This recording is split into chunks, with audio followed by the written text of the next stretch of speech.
आज हम पढ़ेंगे Keynesian model of income output and employment का सेकंड पार्ट, जो कि ये बतलाता है कि बचत एवं विनियोग में समानता के द्वारा भी आय के स्तर का निर्धारण किया जा सकता है। यानी रोजगार एवं आय के स्तर के निर्धारण को बचत एवं विनियोग की समानता के आधार पर किस प्रकार से निर्धारित किया जाता है। किन्स के मॉडल का ये मानना है कि जहाँ पर बचत एवं विनियोग में समानता होती है, उसी स्तर पर रोजगार एवं आय के स्तर का निर्धारण होता है। उनका मानना है कि सेविंग आय का फलन है, S is the function of Y, और इसको इस प्रकार से डिफाइन कर सकते हैं कि उपभोग खर्च के बाद में जो आय होती है वह बचत है। यानी आय जो है वो कंजप्शन और सेविंग का योग होती है, और सेविंग क्या है, y माइनस सी, यानी उपभोग करने के बाद में जो भी बचता है वो बचत कहलाती है। Income is equal to consumption plus investment, क्योंकि जो बचत होती है उसका क्या किया जाता है, निवेश किया जाता है। इसी तो पहली इक्वेशन बनती है आपकी y बराबर सी प्लस आई, और अगर c को इधर लेते हैं तो y माइनस सी बराबर i हो जाता है, और y माइनस सी बराबर क्या होता है, s होता है। ये भी बताया गया है कि y बराबर अगर c प्लस s होता है तो c को इस तरफ लाएंगे तो y माइनस सी बराबर s होता है।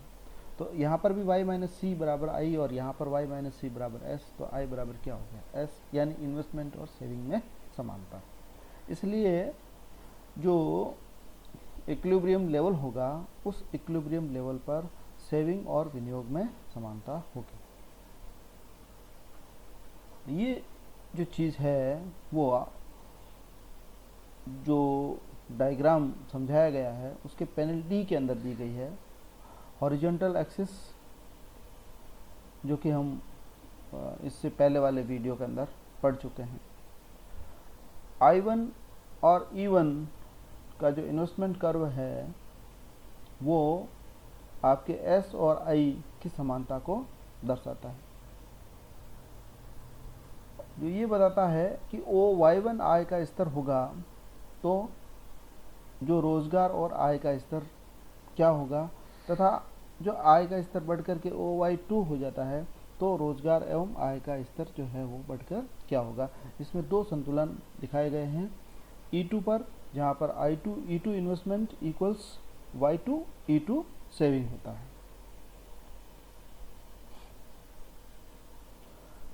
अब ये जो किन्स का रोजगार एवं आय का सिद्धांत है वो C प्लस एस और C प्लस आई, जो कि अभी अभी अपन ने देखा है, उसके अनुसार होता है। तो जो उपभोग की प्रवृत्ति होती है वो अल्पकाल में स्थिर रहती है, इसलिए मांग को विनियोग में वृद्धि करके बढ़ाया जा सकता है। इन्वेस्टमेंट में जो इंक्रीज होगी वो रोजगार एवं आय के स्तर में वृद्धि के द्वारा हो सकती है। तो जो इनकम में वृद्धि होगी वो कंजप्शन डिमांड में वृद्धि करके किया जा सकता है, और उसके कारण जो है वो रोजगार एवं आय के स्तर में वृद्धि होगा। अगर रोजगार एवं आय का स्तर बढ़ता है तो वहाँ पर एक गुणक की प्रक्रिया भी लागू होती है, यानी इतना बढ़ना चाहिए लेकिन उससे थोड़ा वो और ज़्यादा बढ़ जाता है। तो किन्स के अनुसार जो संतुलन का स्तर होता है वहाँ पर अंडर एम्प्लॉयमेंट इक्विलिब्रियम होता है, न कि फुल एम्प्लॉयमेंट इक्विलिब्रियम, क्योंकि आय में वृद्धि करने से कंजप्शन में वृद्धि होती है, लेकिन वो आय की तुलना में कम होती है। अर्थात अगर आय में 100 रुपये के बराबर वृद्धि होती है तो कंजप्शन में 100 रुपये के बराबर वृद्धि न होकर के 100 से कम वृद्धि होती है। इसलिए जो इनकम और एम्प्लॉयमेंट का इक्विलिब्रियम लेवल होता है वो हमेशा अंडर एम्प्लॉयमेंट इक्विलिब्रियम लेवल होता है।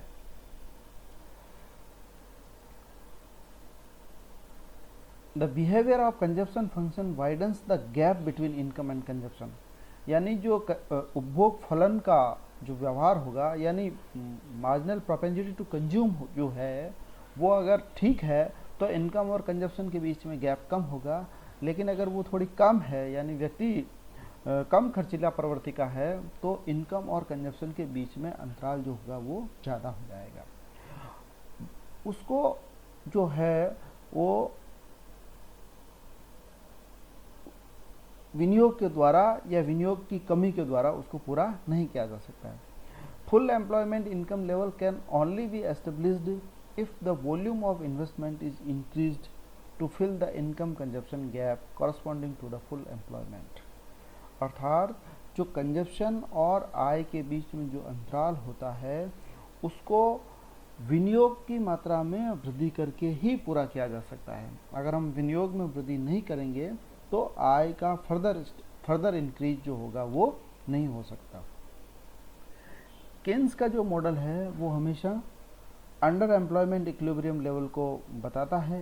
ये आगे एक रेखा चित्र आएगा, उसमें ये बिल्कुल ठीक तरीके से दर्शाया गया है।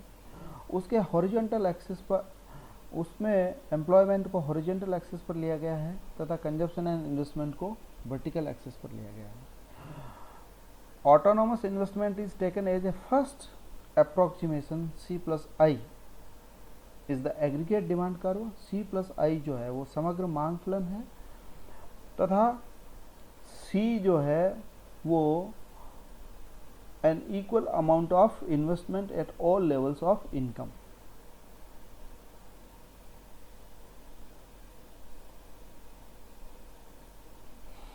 और इस फिगर में जो 45 डिग्री के एंगल पर जो एग्रीगेट सप्लाई कर्व है वो ये बताता है कि अर्थव्यवस्था बिंदु E पर जो है वो संतुलन की स्थिति में है। Aggregate demand curve C plus I और aggregate supply curve C plus S, ये दोनों जहाँ पर बराबर होते हैं वहाँ पर प्रभावपूर्ण मांग के स्तर का निर्धारण होता है, जो कि इस फिगर में OY1 लेवल है। ये जो लेवल है वो अंडर एम्प्लॉयमेंट इक्विलिब्रियम का लेवल है, नॉट द फुल एम्प्लॉयमेंट। ये बात किन्स ने बिल्कुल स्पष्ट कर रखी है। इसमें कोई भी ऑटोमेटिक फोर्सेस नहीं होती है, जैसा कि क्लासिकल मॉडल के अंदर दर्शाया गया है। Can make the two curves cross at full employment income level. If it happens to be a full employment level it will be accident. उनके अनुसार ये तो वैसे तो ये रोज हमेशा अपूर्ण रोजगार के स्तर पर ही होगा, लेकिन अगर कभी या बाय चांस पूर्ण रोजगार के स्तर पर होता है तो वो आकस्मिक रूप से हो सकता है और वो पुनः अंडर एम्प्लॉयमेंट लेवल पर आ जाएगा। उनका ये मानना था कि यहाँ कोई अदृश्य शक्तियाँ काम नहीं करती है जो कि उसको सदैव पूर्ण रोजगार के स्तर पर बनाए रखे। ये इसका डायग्रामेटिक रिप्रेजेंटेशन है।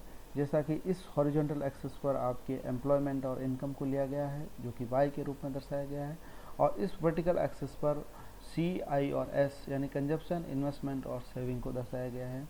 ये y बराबर C प्लस S जो है वो समग्र पूर्ति फलन है, y is equal to C plus S। और ये कंजप्शन फंक्शन है आपके जो कि MPC पर निर्भर करता है, मार्जिनल प्रोपेंसिटी टू कंज्यूम पर निर्भर करता है, और ये C प्लस आई है यानी कंजप्शन प्लस इन्वेस्टमेंट का ये लेवल है।